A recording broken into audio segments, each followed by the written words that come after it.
What's up, everybody, and welcome to Read the Bible with me. I'm Stan Jr., and today we're looking at chapter 18 of the book of 2 Kings. So we've been reading the Bible for over a year now, and now we are going to continue reading 2 Kings. We've been reading 2 Kings for 18 days straight. Haven't missed a day, and so I'm ready to read when you are. If you're a new person here and you're new to this channel, go ahead and click subscribe to this channel and turn on your notification bell. And if you are a Bible Club member, please click like on this video and leave a comment below, like a white flag that represents the Bible Club members and who we are. So I'm excited to be with you, and I'm excited to read the Word of God with you. Let's continue reading 2 Kings. It says, in the third year of Hoshea, son of Elah, king of Israel, Hezekiah, the son of Ahaz, king of Judah, began to reign. He was 25 years old when he began to reign, and he reigned 29 years in Jerusalem. His mother's name was Abi, the daughter of Zechariah, and he did what was right in the eyes of the Lord. Finally, we got somebody that's going to do what the Lord is asking them to do, according to all that David, his father, had done.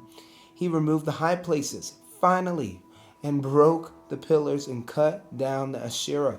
And he broke in pieces of the bronze and serpent that Moses had made. For until those days, the people of Israel had made offerings to it. It was called Neshitan.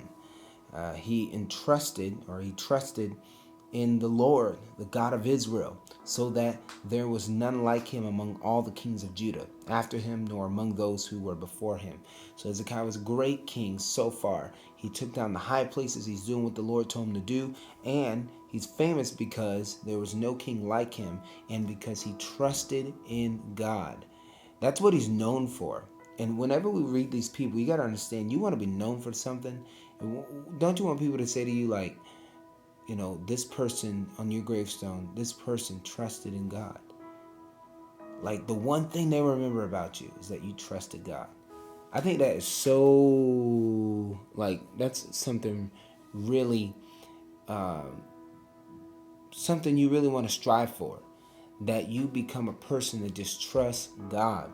And so, that's who Hezekiah was. He trusted in God, and he was different from everybody. And the Lord was with him. And so it says, for he held fast to the Lord. He did not depart from following him, but kept his commandments and that the Lord commanded Moses. And the Lord was with him wherever he went out. He prospered.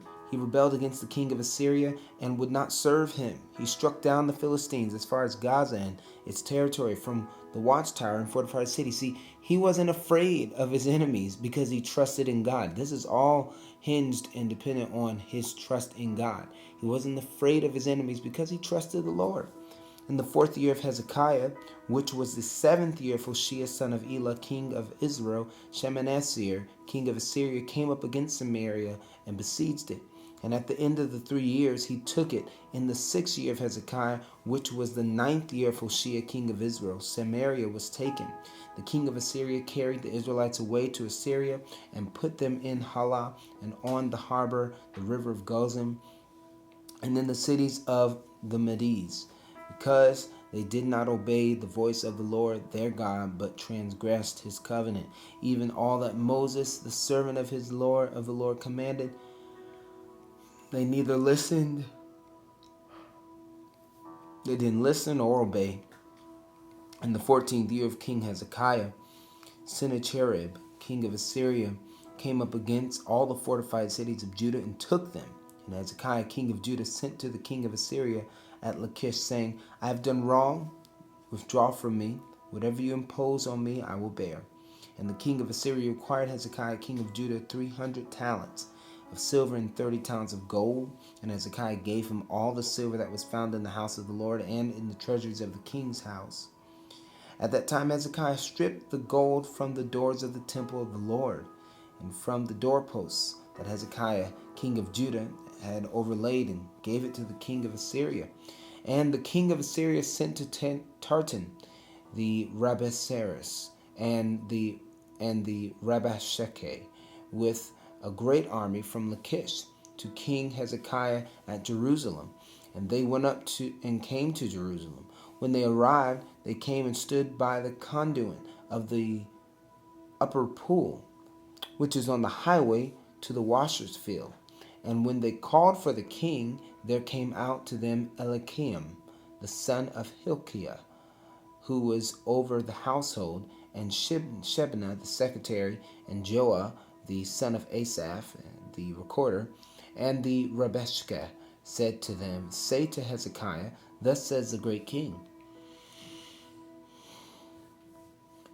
the king of Assyria, on what do you rest this trust of yours? Do you think that mere words are strategy and powerful war?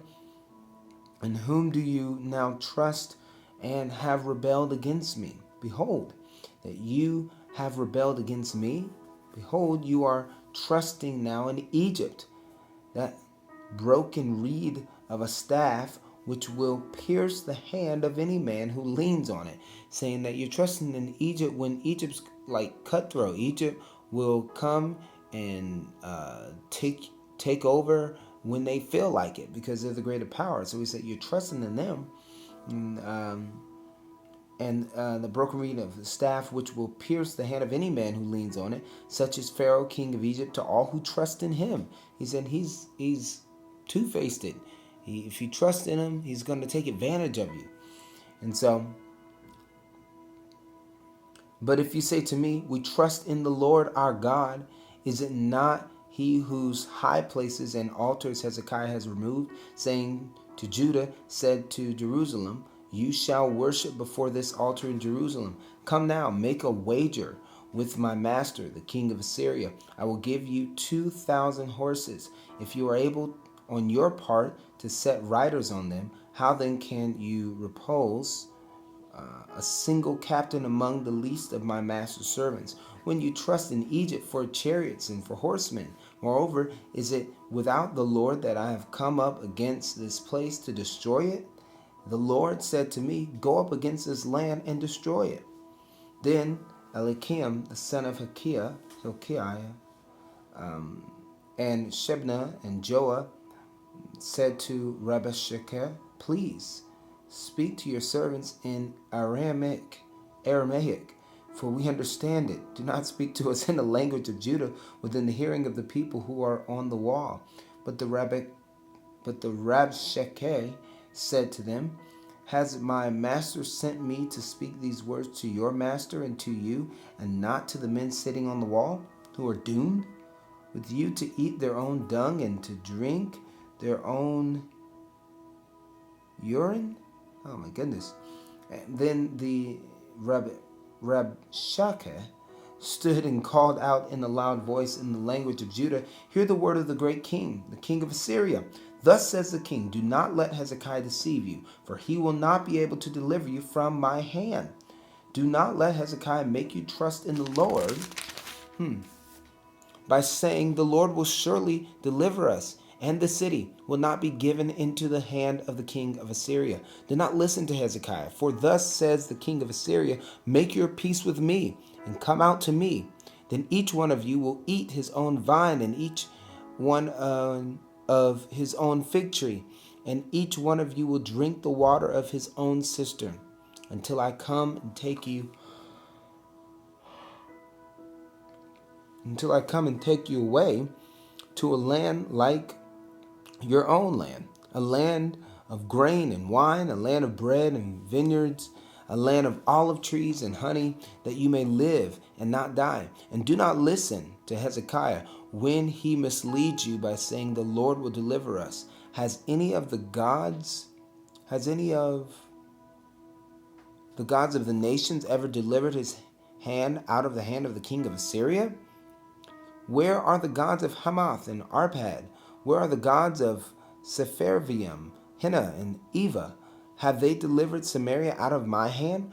Who among all the gods of the lands have delivered their lands out of the hand, that the Lord should deliver Jerusalem out of my hand?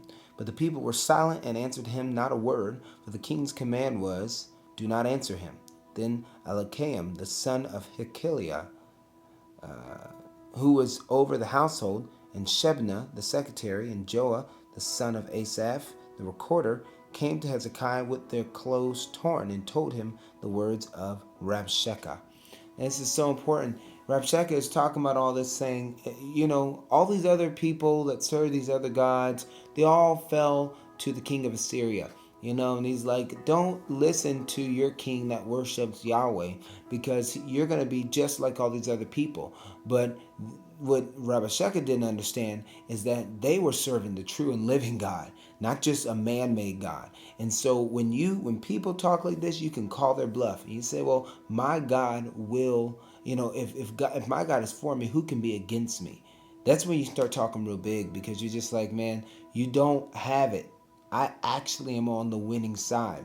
I'm the majority here because God's on my side, right? And you are the majority because the Lord is on your side. So know that, believe that you can face any battle because God is with you. Doesn't matter who's in charge, doesn't matter who has power on the other side. God is more powerful. God is in control. God is sovereign over the situation. So we can trust in him. And that's what Hezekiah was known for. And it said, and he trusted in the Lord. He didn't trust in the chariots of Egypt. He didn't trust in the money of his friends. He didn't trust in the influence of his boss. He trusted in the Lord. If we could do that more often, we'll be able to see the hand of God in our life more often. All right? Well, that was chapter 18 of the book of 2 Kings. Thank you so much for reading the Bible with me today. If you'd like to become a Bible Club member, click the link in my description, or you can ask for help in the comment section. I hope you set up your $10 a month lifetime donation, because we're going to be doing this forever. And so I'd appreciate that if you could donate. We're believing God for 100 patrons this year, and help us reach that goal by going to the link in my description. Love you, and I'll talk to you tomorrow, same time. God bless you. Chapter 19 is what we'll be reading tomorrow, all right? Peace.